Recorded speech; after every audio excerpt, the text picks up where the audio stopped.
ಇದು ಬೇಲಿಯೇ ಎದ್ದು ಹೊಲಮೇದಂತಹ ಕಥೆ. ಪೊಲೀಸರೇ ಈ ದರೋಡೆ ಪ್ರಕರಣದಲ್ಲಿ ಅರೆಸ್ಟ್ ಆದಂತಹ ಒಂದು ಪ್ರಕರಣ ಈಗ ಬೆಳಕಿಗೆ ಬರ್ತಾ ಇದೆ. ಕಳ್ಳತನದ ಕೇಸ್ನಲ್ಲಿ ಹೆಡ್ ಕಾನ್ಸ್ಟೇಬಲ್ ಅರೆಸ್ಟ್ ಆಗಿದ್ದಾರೆ.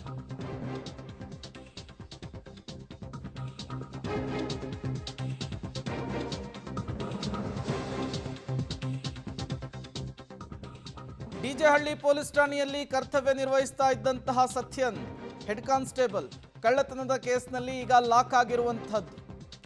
ಆವಲಹಳ್ಳಿ ಪೊಲೀಸರಿಂದ ಸತ್ಯನನ್ನ ಬಂಧಿಸುವಂತಹ ಕೆಲಸ ಆಗಿದೆ. ಮಹಿಳೆಗೆ ಥಳಿಸಿ ಕಳ್ಳತನ ಮಾಡಿದಂತಹ ಕೇಸ್ನಲ್ಲಿ ಪೊಲೀಸ್ ಅಪ್ಪನೇ ಈಗ ಅರೆಸ್ಟ್ ಆಗಿದ್ದಾನೆ. ಡಿಜೆಹಳ್ಳಿ ಪೊಲೀಸ್ ಠಾಣೆಯಲ್ಲಿ ಹೆಡ್ ಕಾನ್ಸ್ಟೇಬಲ್ ಆಗಿ ಸತ್ಯನ್ ಕೆಲಸವನ್ನ ಮಾಡ್ತಾ ಇದ್ರು, ಕರ್ತವ್ಯ ನಿರ್ವಹಿಸ್ತಾ ಇದ್ರು. ಈಗ ಕಳ್ಳತನದ ಕೇಸ್ನಲ್ಲಿ ಕಳ್ಳರನ್ನ ಹಿಡಿಬೇಕಾದಂತಹ ಪೊಲೀಸ್ ಅಪ್ಪನೇ ಪೊಲೀಸರ ಅತಿಥಿಯಾಗಿರುವಂತಹ ಘಟನೆ. ಬೇಲಿಯೇ ಎದ್ದು ಹೊಲಮೇದಂತಹ ಕಥೆ ಇದು. ಆರಕ್ಷಕರೇ ಹಿಂಗೆ ಭಕ್ಷಕರಾಗ್ಬಿಟ್ರೆ, ಕಳ್ಳರಾಗ್ಬಿಟ್ರೆ ಕಥೆ ಏನು ಅಂಥೇಳಿ ಸತ್ಯನ ಫೋಟೋವನ್ನು ಕೂಡ ನೀವು ಗಮನಿಸ್ತಾ ಇದ್ದೀರಿ. ಆವಳಹಳ್ಳಿ ಪೊಲೀಸರು ಈಗ ಸತ್ಯನನ್ನ ಬಂಧಿಸಿದ್ದಾರೆ ಅನ್ನೋದು ಗೊತ್ತಾಗ್ತಾ ಇದೆ.